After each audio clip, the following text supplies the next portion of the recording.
The lighter was still in her coat pocket when they called her name.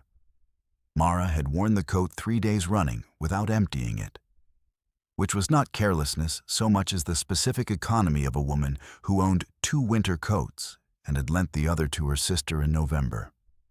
The coat was gray wool, slightly felted at the elbows, with a deep interior pocket on the left side that she had learned to trust more than any bag. The lighter had ridden there for 11 days, wrapped in its own small silence, and she had not spoken a word about it to anyone. Cam's voice on the phone was courteous in the way that certain professionals are courteous, with a precision that told her the courtesy was chosen and not habitual. He said he represented certain interests with concerns about a personal item mislaid near the 4th floor bench in the Hall of Records corridor, and he asked whether she might have information about its whereabouts. Mara stood at the window of her apartment and watched a pigeon work at something in the gutter 3 stories below. She had already decided, at some point in those 11 days, what she was going to say. She said she might. That was how it began. Not with the lighter itself, and not with Felix's fist on her door 2 floors down, and the names he called through the wood at 11 at night. And not with the night Stephen's men came and made Felix into a different kind of problem in the space of 4 quiet minutes. It began in the afternoon of a slow Tuesday, 3 weeks before any of that.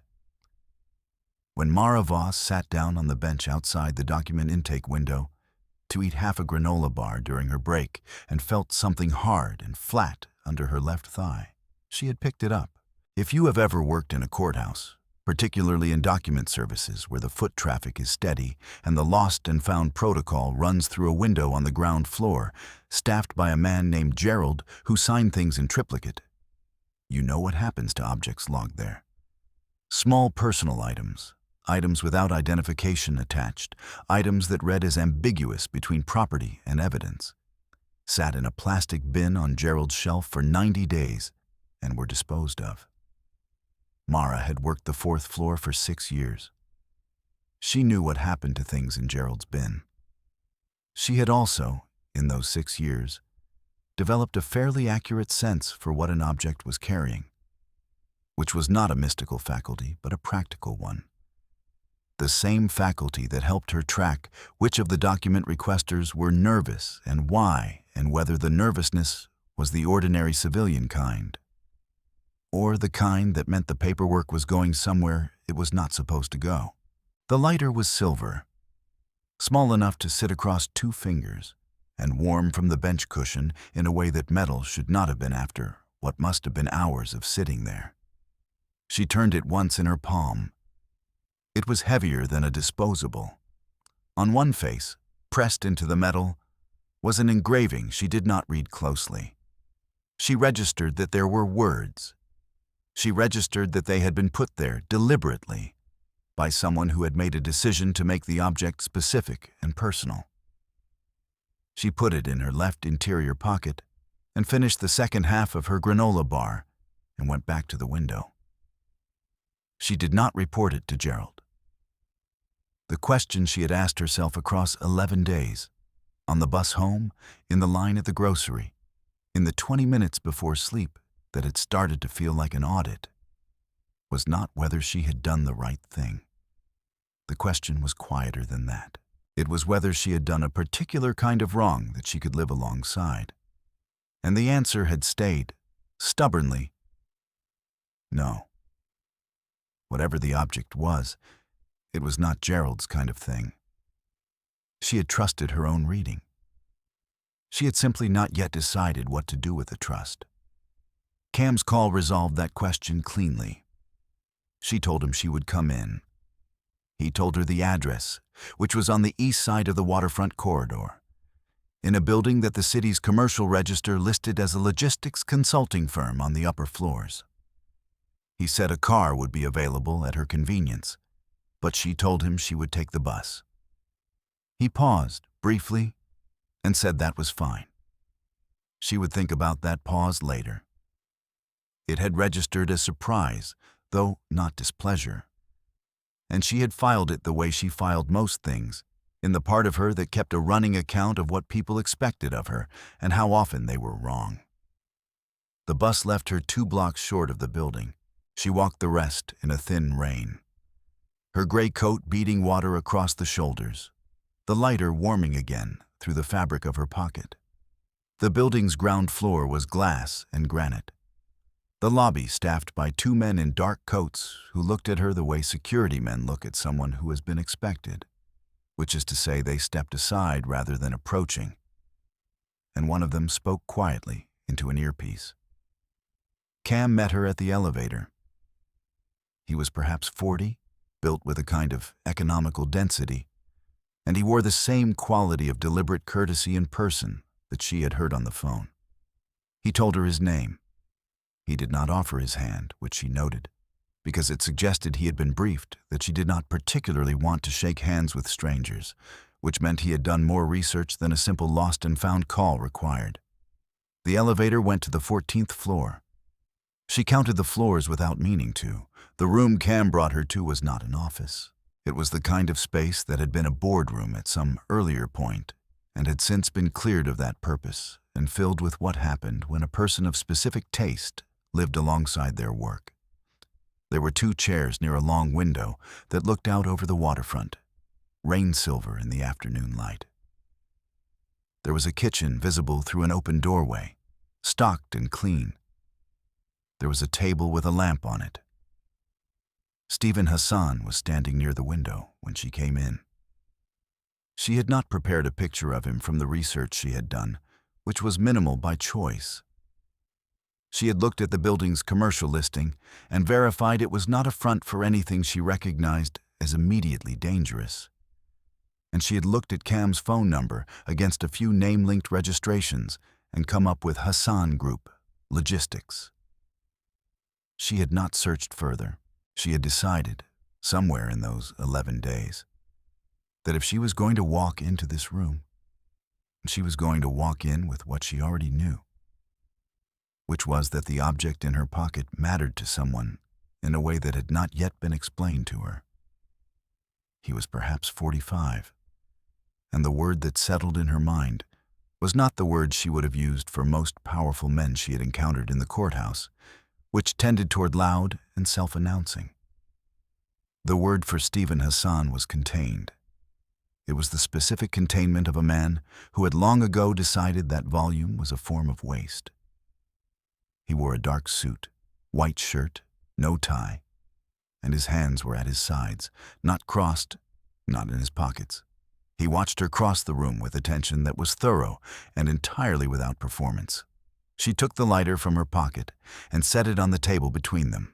She had thought about this moment across the 11 days. She had imagined a version of it in which she said something, acknowledged the engraving, asked about it, offered something. She had dismissed that version.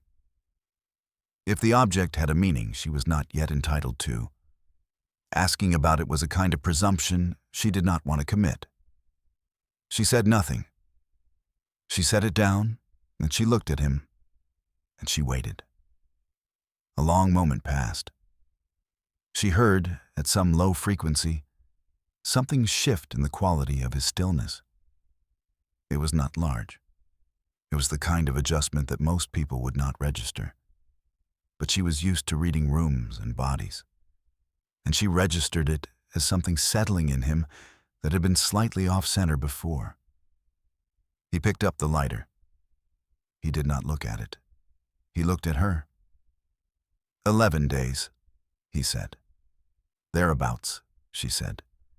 Most people who held it read it before they set it down, he said. Every single one. She did not tell him that she had read some of the words. She had read that they were words, and she had understood they were not hers to read, and she had stopped. She was not sure that distinction would mean anything to him. But it was true, and she did not trade in versions of things that were not true. How did you find me? She asked. Camera, 4th floor corridor, southeast corner, Cam said from behind her, which told her Cam was still in the room, which she had not forgotten. You picked it up at 14 minutes past noon on a Tuesday. We ran the corridor employees against the footage. She nodded. She had assumed it was something like that. The item has been in the building's lost and found protocol for 11 days, she said, which was not precisely accurate, but was close enough to what she had decided to say. Stephen said, "No, it hasn't." She accepted that. She did not ask what he wanted from her, because she did not yet know if there was something he wanted from her beyond the lighter, and she was not going to give him the shape of a question he could fill with whatever he chose. She stood with her hands in her coat pockets and waited. "I'd like to know your name," he said. She told him. He repeated it once, quietly, and she had the sense it was not for her benefit. It was the way a man says a name when he is placing it somewhere he will not misplace it. Cam walked her back to the elevator. In the lobby, he told her, in the same procedural tone, that the car she had declined earlier remained available at any time she might want it, and that she could reach him at the same number should she have any reason to. He handed her a small card with only the number printed on it. She put it in her coat pocket on the right side, the one she checked habitually, and she walked back to the bus stop in the rain. That evening, Felix Rourke knocked on her door at 11:15.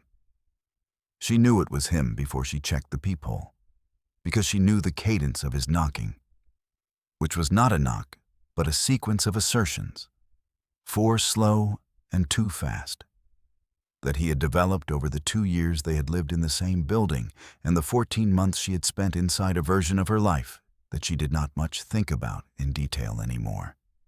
He owed the building management a fraction of his rent, and he had developed a habit of making that her problem, which was not a legal arrangement, but was enforced through the kind of social pressure that courts and landlords and police, in her experience, treated as personal difficulty rather than structural wrong.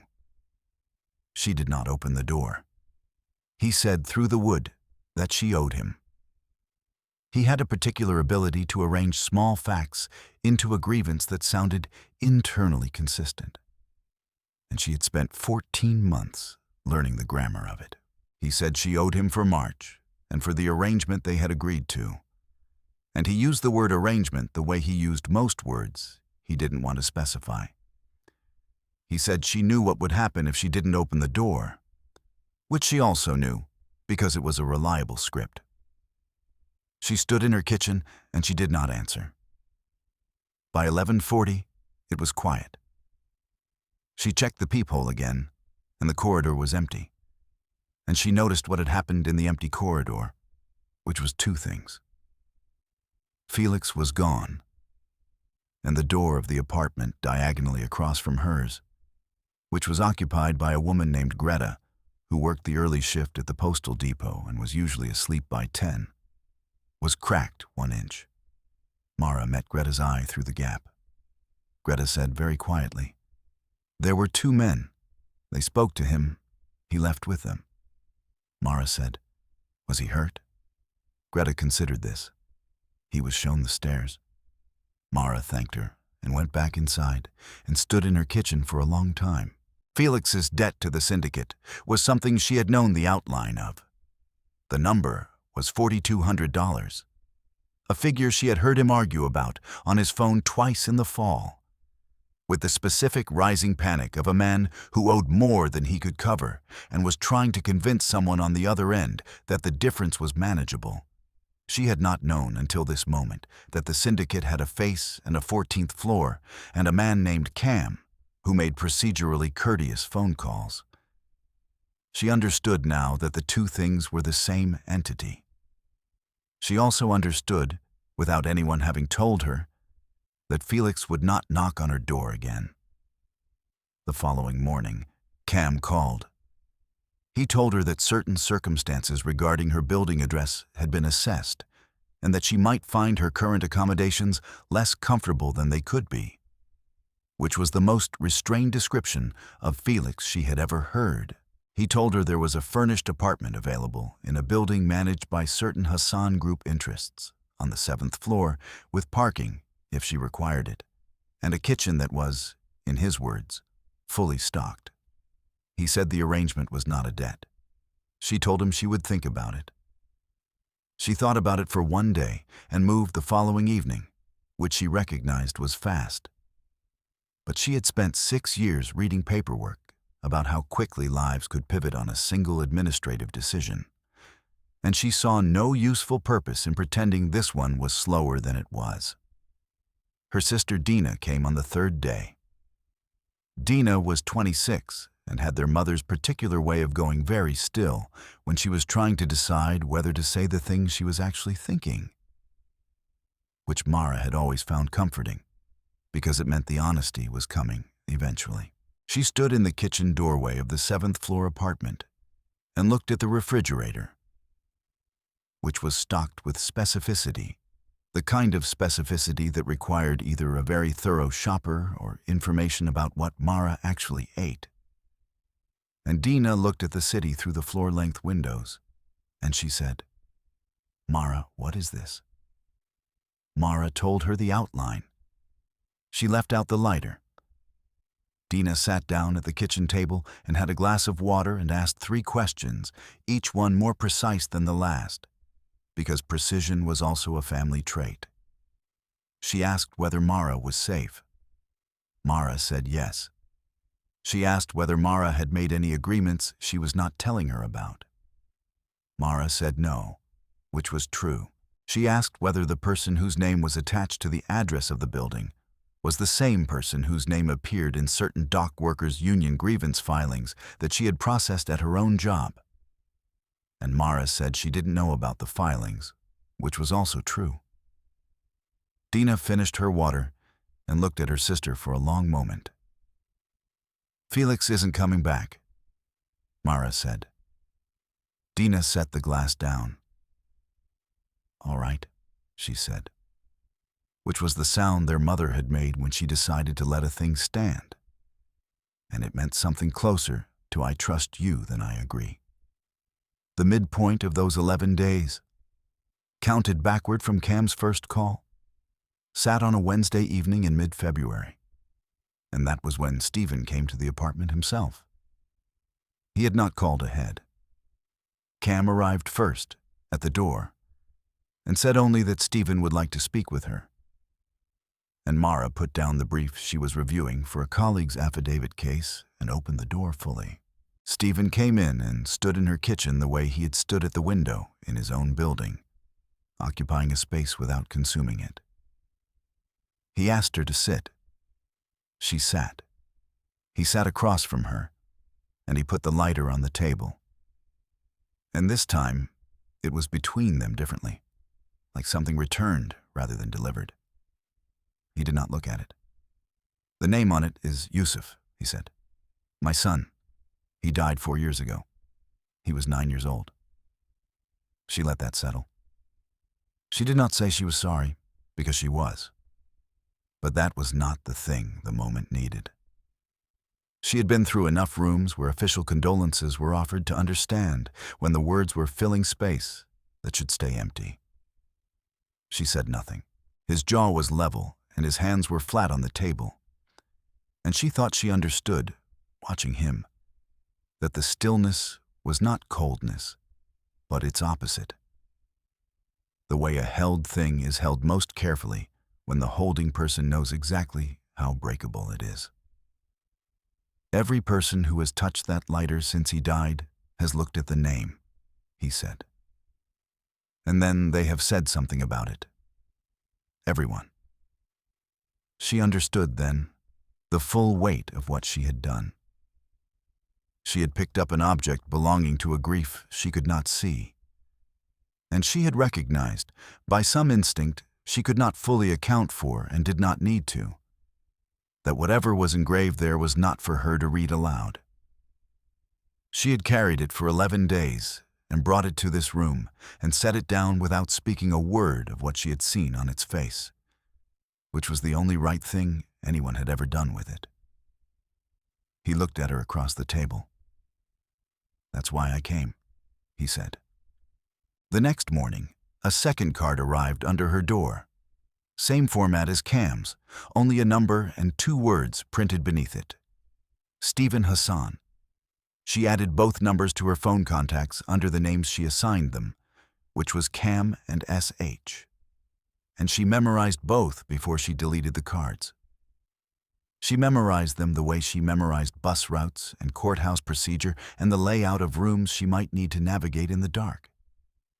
Not because she expected to need the information, but because she had learned, over 31 years, that the information you did not bother to retain was always the information you later needed. Andre Pell's people took her from the courthouse parking garage on a Thursday, 17 days after she moved into the 7th floor apartment, at 20 minutes past 6 in the evening. She had stayed late to finish a records consolidation that was 2 days behind schedule, and she had crossed the garage at the lowest level, which was usually occupied and usually lit by 2 overhead fixtures. And she noticed immediately that one fixture was dark, which was a maintenance failure that had been reported twice and not addressed. And she noticed 3 seconds later that the garage level was empty when it should not have been. And 4 seconds after that, she heard footsteps from the ramp above. She did not run. Running in a parking garage with a dead fixture and unknown numbers of people on the ramp above was a losing calculation, and she knew losing calculations. She stopped walking, and she turned, and she looked at the 2 men who came down the ramp. And she read them the way she read document requesters, noting that they were not nervous, which meant they had done this before and were not worried about outcome. They put her in a gray sedan with no plates visible from her angle. They drove for what she estimated was 18 to 20 minutes, bearing north and then east by her sense of the turns.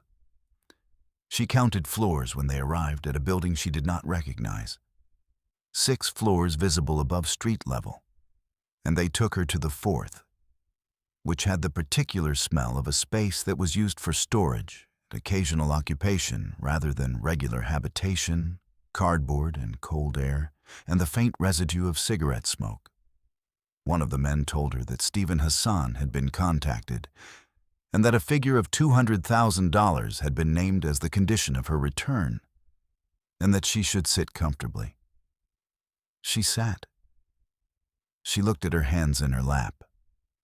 She breathed through her nose 4 times and counted the seconds of each breath. Then she took out her phone. Andre Pell's people had taken her bag. They had not searched her coat pockets, which contained her transit card, 3/4 of a granola bar still in its wrapper, and her phone, which she had moved from her bag to her right coat pocket when she crossed the garage. Because she did something like that now, an adjustment so small it had not quite registered as a decision until this moment when it mattered. She opened her contacts. She called Cam's number first. It rang twice and went to a message, and she said quietly and evenly, 4th floor, 6 floors above street level, northeast from the courthouse by about 20 minutes. I'm not hurt. The number they gave Stephen is 200,000. She ended the call. She called SH. He answered on the 2nd ring. His voice was the same register she had heard at the table in her kitchen. Level, complete, with no space in it for uncertainty. She gave him the same information she had given Cam, adding the detail of the dead fixture in the garage and the gray sedan, in case it helped. He said, "Stay on the floor, away from the windows." She said she was already seated. There was a pause, briefer than the one Cam had made on his first call to her. She had the sense that something had happened in him, in the space of that pause, that was not about tactics. "Mara," he said. "Yes," she said. "Don't open the door." "I wasn't going to," she said. He was not the first person in her life to give her instructions during a crisis. But he was the first one whose instructions matched what she had already concluded, which made them feel less like instructions and more like the specific quality of being known. She stayed seated. 41 minutes passed. She counted them against her phone clock. The door opened without warning at minute 41, and it was Cam who came through it first, and behind him, two men she had not seen before. And the men who had been sitting at the far end of the room, the two who had brought her in, were now standing very still against the wall, with a quality of stillness she recognized as the kind that meant choices had been reduced. She stood and smoothed her coat and walked to Cam. Cam looked at her for a moment and said, "Are you injured?" She said no. He said, "The car is one floor down," and turned toward the stairs. She said, "Where is Stephen?" Cam said, "He asked me to bring you out." She looked at him. "Which floor is Andre Pell on?" she asked. Cam considered his options. "Third," he said. She went down the stairs to the third floor. The door to the third floor space was closed. She knocked twice and opened it without waiting.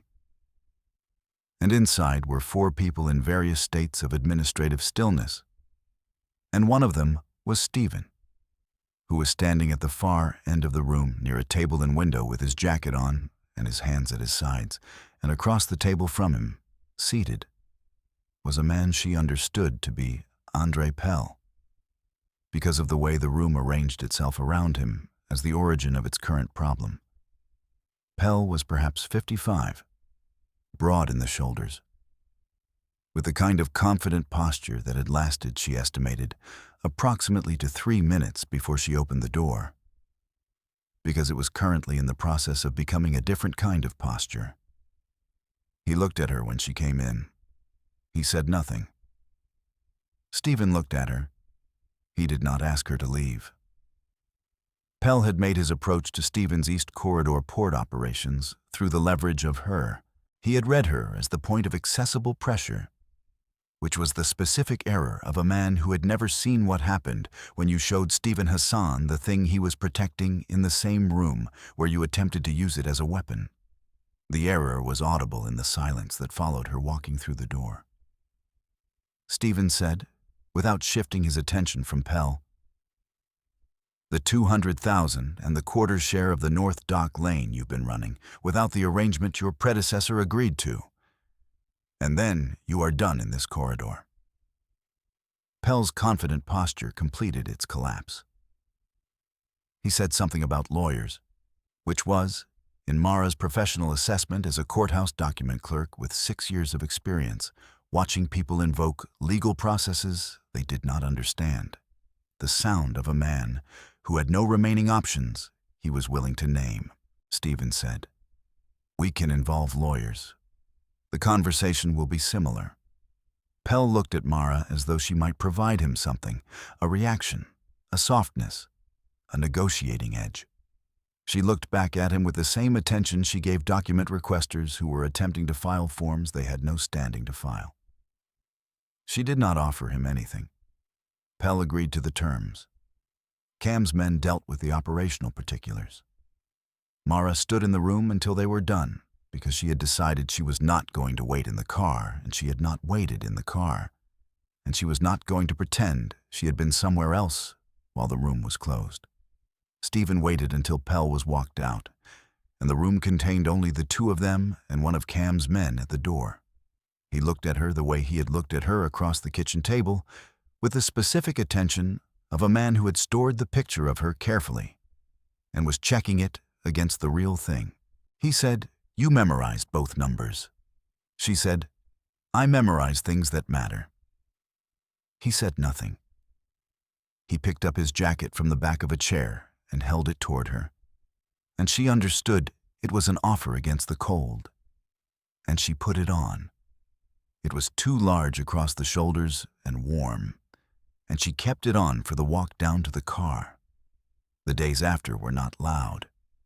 Pell's faction did not reassemble, because the operational pressure Stephen applied to the North Dock Lane arrangement was the kind of pressure that persuades people of the costs of reassembling. Felix Rourke did not resurface. His $4,200 debt was settled in a manner Mara was not told about and did not ask about, and she understood it had been settled completely, without remainder, which was the only version of settling a thing that actually settled it. Cam came to the 7th floor apartment on a Sunday morning with 2 things. a revised access card for the building that worked on all 14 floors, and an envelope that contained, in plain administrative language, a description of her standing in certain property and logistics interests that Stephen Hassan wished formally transferred. She read the envelope. She set it down on the kitchen table. She asked Cam what she was supposed to do with this. Cam said, with the measured courtesy she had come to understand, was his natural register. "Whatever you like, Ms. Voss." She had been Ms. Voss to him before. She noted specifically that this time he had not been told her name in the moment before he said it. Dina came that afternoon, which Mara had called to arrange, and Dina sat at the kitchen table and read the envelope's contents and put it back in the envelope and placed it on the table and said, "This is a great deal of property, Mara." Mara said, "I know." Dina said, "What did you do to earn this?" Mara thought about it honestly. "I didn't read something aloud," she said. Dina looked at her for a long time. Then she said, "That sounds like you," and accepted a cup of coffee. And they sat together at the window while the city went about its business 14 floors below. And Dina asked about the kitchen, which was still thoroughly stocked. And Mara told her what she knew of it, which was that it had been stocked once and maintained since, and that the coffee was from a roaster she had not heard of, but had decided was good. Stephen arrived in the late afternoon. He knocked at the open doorway of the kitchen, where Dina and Mara were still sitting. And Dina looked at him, and then at Mara with an expression Mara recognized as the one their mother had made, when a situation resolved itself into something she had suspected all along. Mara introduced them. Stephen said hello to Dina with the contained attention he brought to most things, and Dina said hello back and finished her coffee and said she had a shift, which was true, and gathered her bag. At the door, Dina paused. She looked at Stephen and then back at Mara and said, "You'll call me Thursday." Mara said yes. Dina left. The apartment was quiet. Mara and Stephen stood in the kitchen, and the city was visible through the window in the particular gray gold that came in late winter around 5 in the evening, when the light was thin but present. He leaned against the counter and she leaned against the table, and neither of them spoke for a moment. "Pell's people are finished in the corridor," he said. "The arrangement is closed." "I know," she said. "Cam told me." He nodded. He looked at the window and then at her. "You walked into that room," he said. "Yes," she said. "I didn't ask you to." "No," she said. "You didn't." She had thought about this in the days since. She had thought about what it meant to walk into a room where something was being settled on her behalf, and to stand there rather than wait at a safe distance. And she had decided it was the same thing that had made her not read the engraving aloud, which was a preference for being present at the thing itself rather than at a comfortable remove from it. She could not say whether that was a quality or a failing. It was simply what she did. He reached into his jacket pocket, and he set the lighter on the counter between them. She looked at it. "Yusuf," he said, which was not new information, but was different said aloud in this kitchen than it had been said at the other table. Because in the other kitchen, he had been telling her a fact. And in this one, he was telling her a person. She picked the lighter up and turned it once in her palm, the way she had turned it on the courthouse bench. This time she read it. The name was simply engraved, small and clean, with a date beneath it in a year 4 years past, and below the date, in smaller letters, a phrase in Arabic she could not translate but recognized as the kind of thing a person says when they are trying to hold something that will not stay. She set it down. She did not say she was sorry. She had already decided, weeks ago, that she was not going to say it, because she had already not said it, and the not saying had been the right thing, and doing it now would have made the earlier not saying into something smaller than it was. She said, "He had good taste in objects." Something moved at the corner of Stephen's mouth. It was not a smile exactly. It was the specific movement of a man who had not expected to be surprised and had been. "He picked it out himself," he said. "He was 7. She looked at the lighter on the counter and at the man across the kitchen, and she thought about a 7-year-old choosing a silver lighter for a father, the weight and seriousness of that choice, and the 9-year-old who had not had the chance to grow old enough to understand what he had given. She did not say any of that aloud. She just stood there with him in the kitchen while the light from the window went from gray gold to gray, and the city continued below them. And after a while she put the kettle on, because it was late and she did not know if he had eaten. And neither of them spoke for a while about anything in particular. And it was fine. She had been in many rooms in her 6 years at the courthouse, where the weight of what had been decided sat in the air without being named. She knew how to occupy that air without trying to fill it. It was, she had come to understand, a rarer quality than most people imagined. The building's night doorman, a quiet man named Lou, who had worked the lobby desk since the building opened and who Mara had spoken to perhaps 4 times, said her name when she came in the following morning from a run, not as a question and not with the particular caution of a man checking whether he had her right. He said it the way the lobby of a building says the name of someone who lives there. She had not told him her name. She nodded at him and took the elevator to 7 and stood for a moment in the corridor before she opened the door. The door did not make her flinch. She went in. The kitchen was as she had left it. The lighter was on the counter where she had set it after she put the kettle on, not because she had placed it there deliberately, but because it had come to rest there the way things come to rest in a place they belong. She made coffee and drank it standing at the window. On the street below, a black sedan sat at the curb with its engine off. She could not see through the tinted windows, but she did not need to. She had come to understand that the car was not watching her. It was simply near her, which was a different thing entirely, and she had stopped translating the difference into a question she needed to answer. The city moved. The light came in off the waterfront in a thin gray line across the floor. She put her coffee mug down on the counter beside the lighter. It was a good place to be.